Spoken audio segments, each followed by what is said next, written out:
3. Baseball trick shots. Wait. Hey, what's up, YouTube? This is King Gio in the house. I want to say thank you to those who have subscribed. And to those who have not subscribed, I want to say subscribe. Hit that button or that bell right there and I'll let you know when I upload a video. So, I really do want to say thank you to those new people who have subscribed. I'm Santana and stuff like that. From now on, those who subscribe, I'm going to write it down, and when I do my videos, I'm going to give you a shout out. I want to give, so I want to recognize you for subscribing, and that means a lot. So, with that being said, I hope you guys have a blessed day. God bless you all. Just give thanks to God for another day of, many people didn't make it didn't make it to see today. So, with that said, today's topic, or what I want to talk about is about buying a house or renting a house, which is more affordable. Okay, the thing about, and I'm going to tell you because I'm going through the process of buying a house, and I'm using a program that I will tell you in a few. Okay, most people have this conception that if you buy a home, you have to have, a big down payment program. You have to have a big down payment. You have to have your closing cost. You have to have certain. You have to have a certain amount of money for you to make this reality come true. But the things that people don't know, or there are a lot of videos out there, but people just don't look into it, is that there are a lot of ways that you can get your house financed, a lot of ways that you can get that dream home, sometimes to little or to no cost to you. And what I mean about that is that there are programs out there. There are federal programs, there are state programs, there are programs that are separate that helps you finance, or it helps you with your down payment, should I say, or your closing costs. Okay.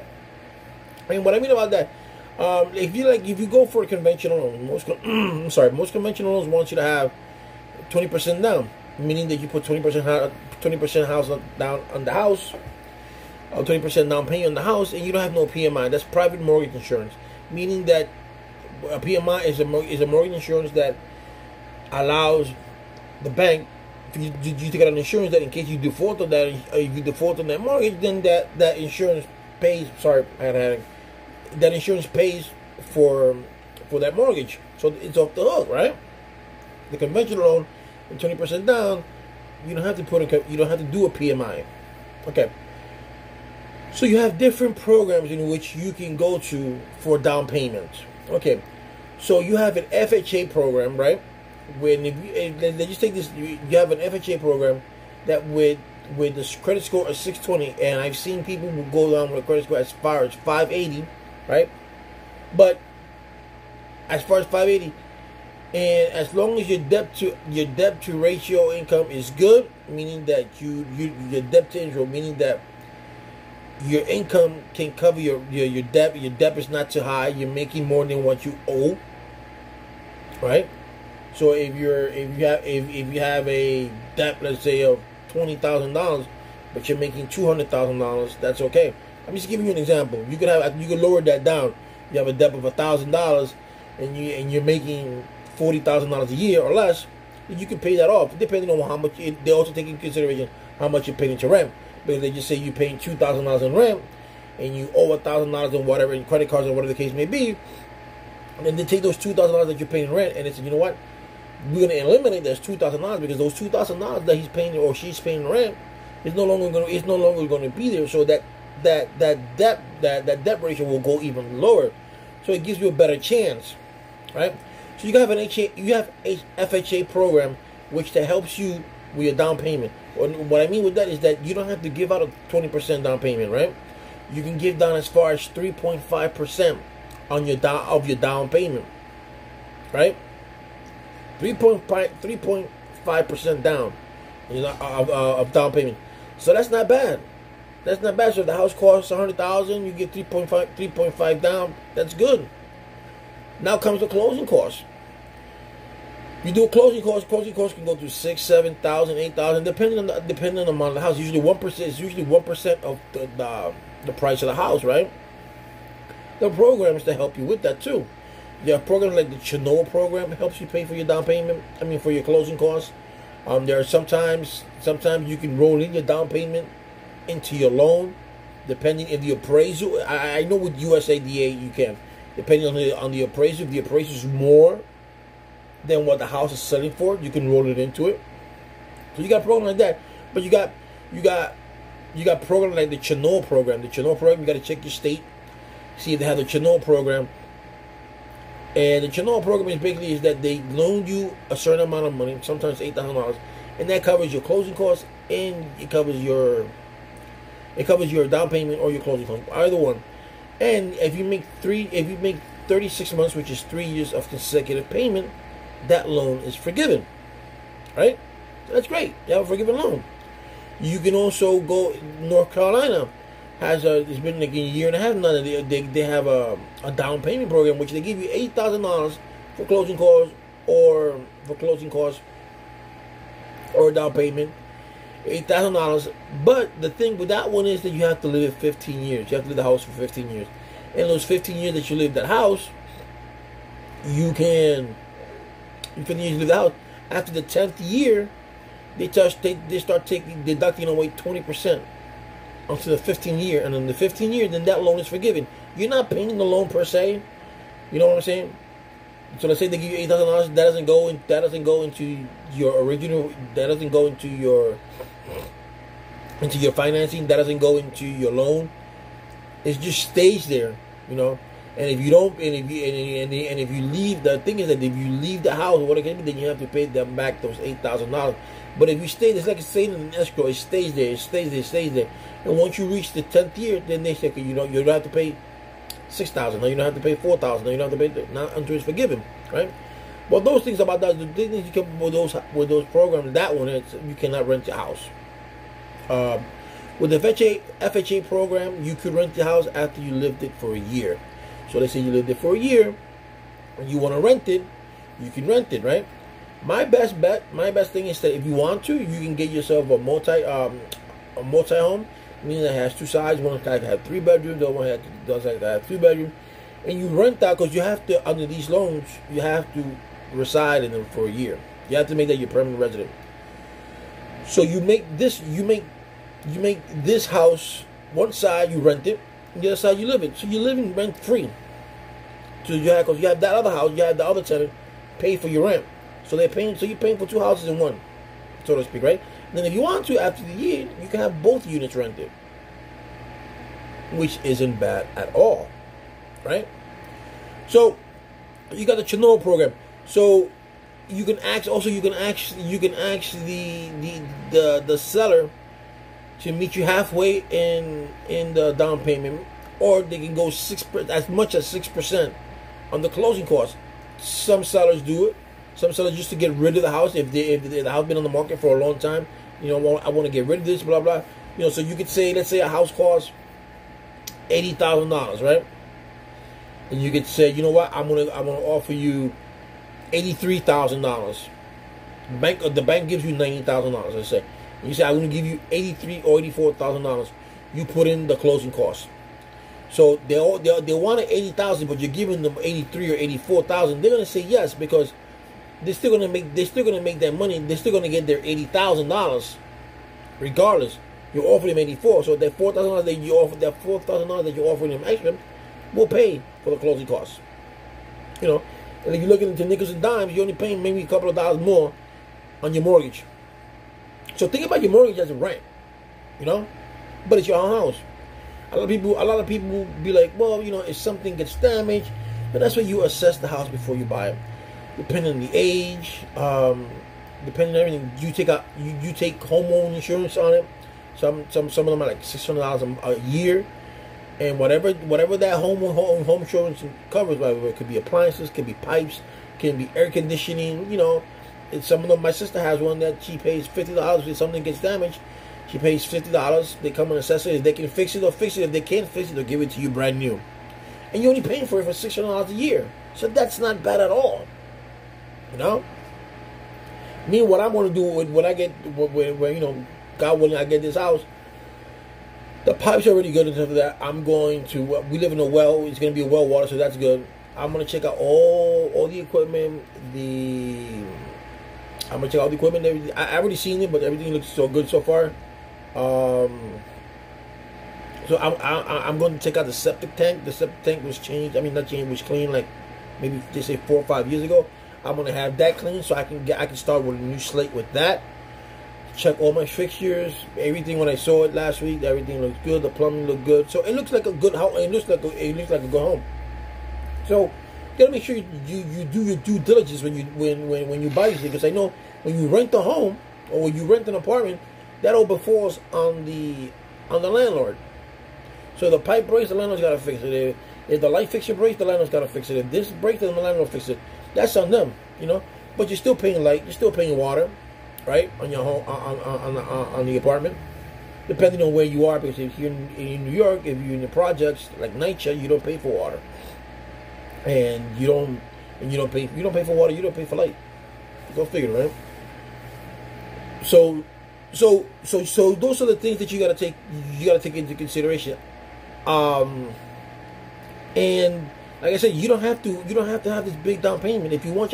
Me personally, I prefer having my home because I can do whatever I want with my own home.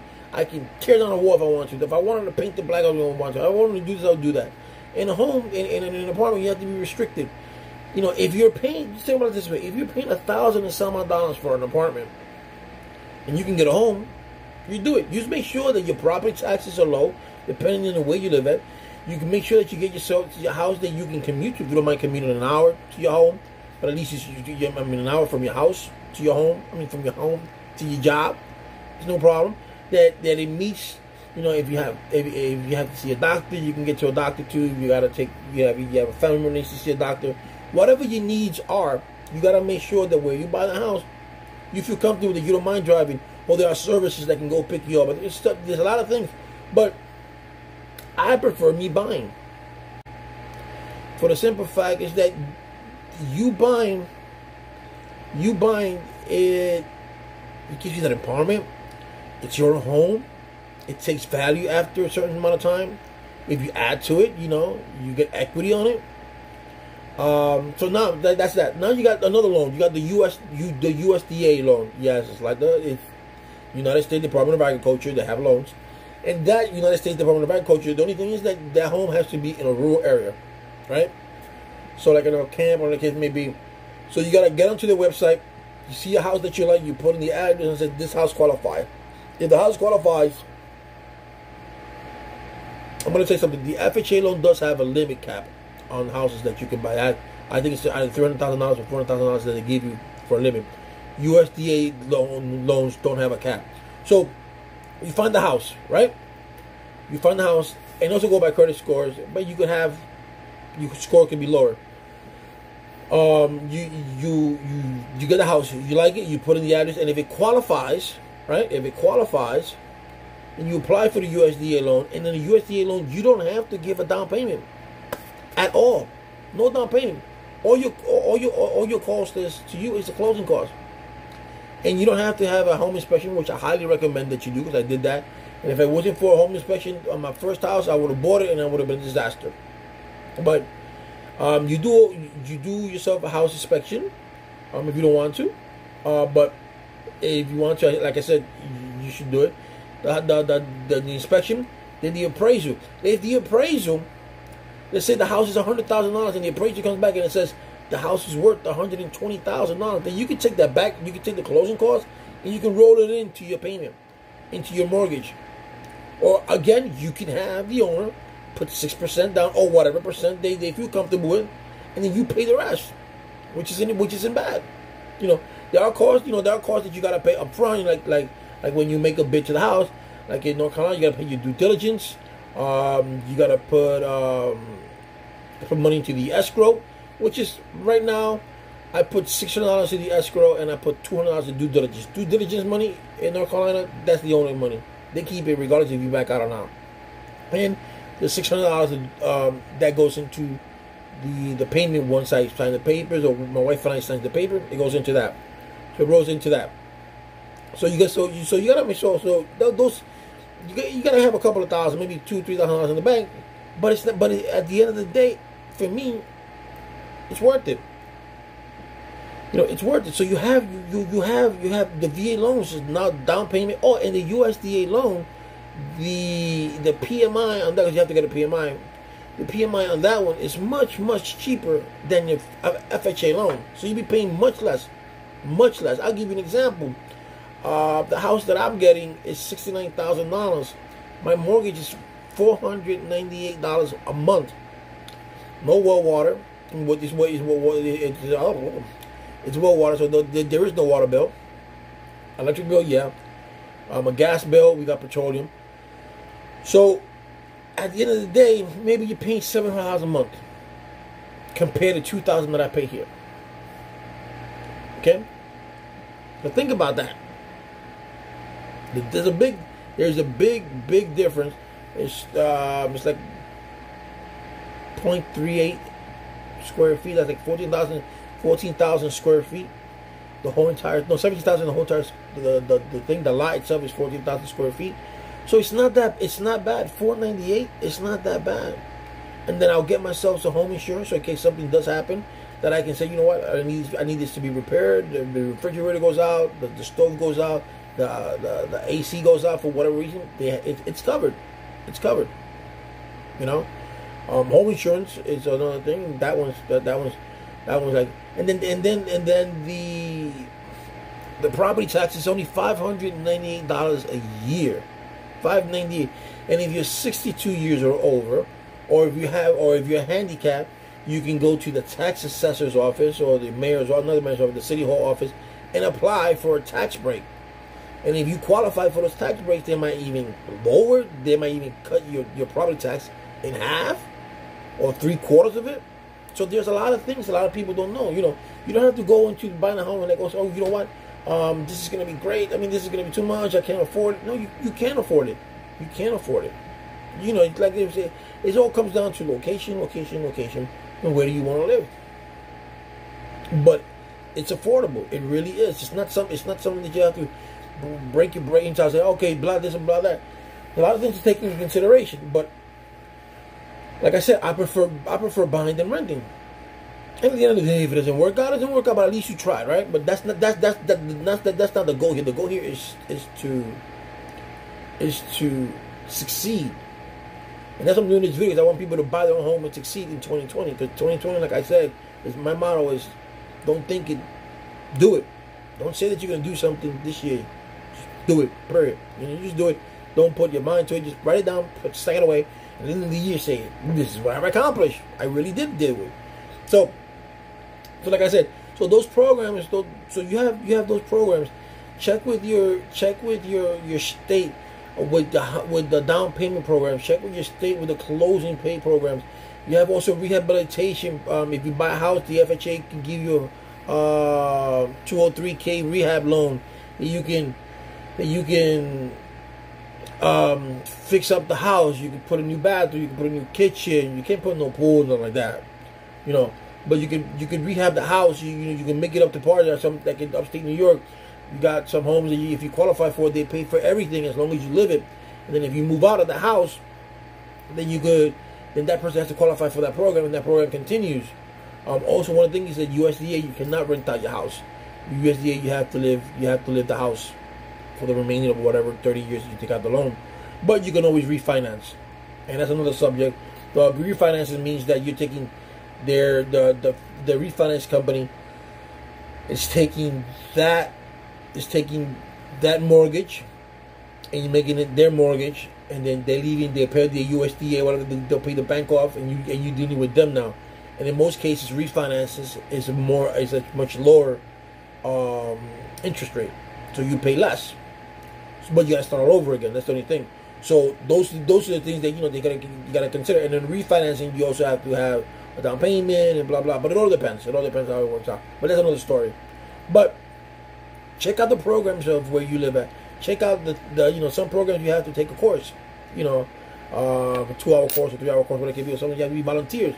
Those are programs that you have. And there are a lot of programs out there that you can do. There is another one that's called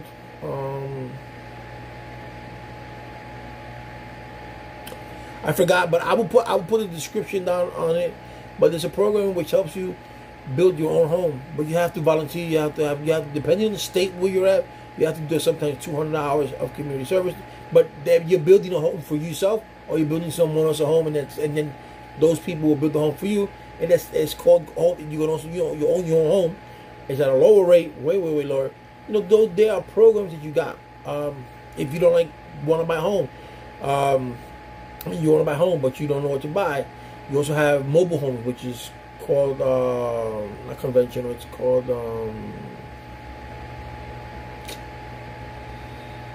double wide homes. For it to work on an FHA loan, it has to be a double wide home, which is a mobile home, but it's not mobile like you would think. But it's a mobile home, a double wide mobile home. And it has to be sit on a stern foundation. And most of those houses are nice. Most of them that I see, they're huge, and they have huge. If you look at a property, they have huge property. I mean, the land is. I've seen a lot of them. Most of it I've seen have been over close to an acre, more than an acre in land. And the mobile homes are nice. You have some of them comes with 2 bathrooms. Most of them comes with a spa inside. Those are the kind of things. The rooms are much bigger. But the thing is that when you're going to add something, you have to make sure that it's up to code. You have to have someone to add it for you, because it's it has to be a certain those mobile manufactured homes. Those manufactured homes, that's what it is. Manufactured homes have to meet up the codes of the HUD, and HUD is very strict on what they do. But like I said, most manufactured homes are nice. They are nice. So consider that a manufactured home. So you have a lot of options that you can do. Like I said, when you're renting, you're under the stick of the landlord. When you're renting, you're under the stick of your own self. People think, but I don't want to repair this. Don't think about the repairs. Don't think about the repairs. If you think about that, if you think about the little things in life, you're never going to get done in life. You're never going to do anything in life. Oh, I don't want to do a 5K run because my feet's getting hurt. Or this is going to do something. Or whatever the case may be. When you put in motion, okay, I'm going to do this.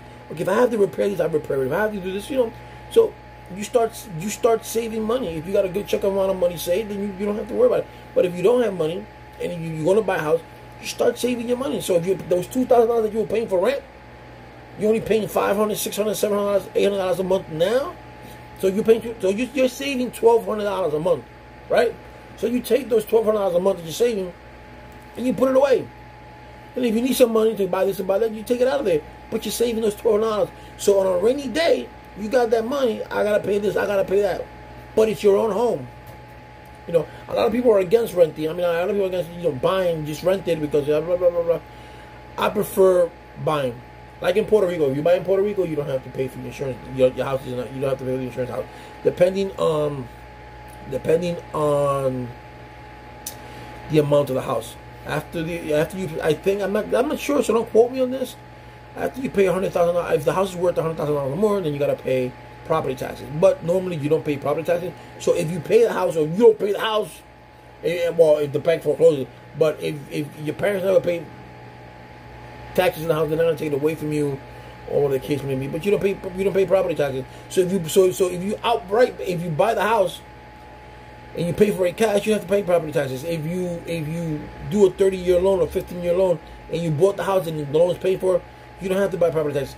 The only thing I don't like about the States is that you buy your home, you pay 30 years of your home, and then all of a sudden you paid off, and you gotta pay property taxes. You don't pay your property taxes, you lose your home. That's the only thing.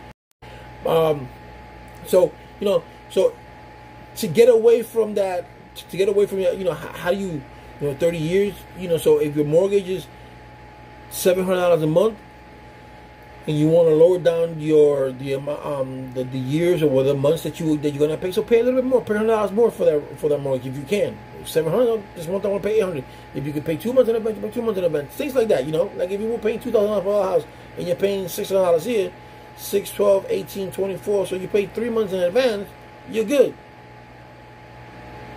So there are a lot of ways. Just don't get scared of buying a home. Don't get scared of down payment. Like I said, go to your Google down payment program in your state. Like I said, you got the Channel program. Every state it's different. Your down payment program, your first time home buyer program. You got those programs. Every state has one. So you look into that. and it'll be an easy process, and you can get into your own home, and you don't have to worry about blah this and blah that. But me personally, I prefer buying it.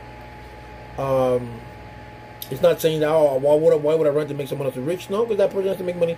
That person bought a house or bought a building for a reason, right? To make money, right? So like I said, so if you don't mind renting out another unit, get yourself a 2-unit house or 3 units. I think FHA goes up to 4 units. You can get up to 4 units. So that's not bad. You rent them as long as they're in good conditions. You rent them, and you live free. I mean, you live rent free.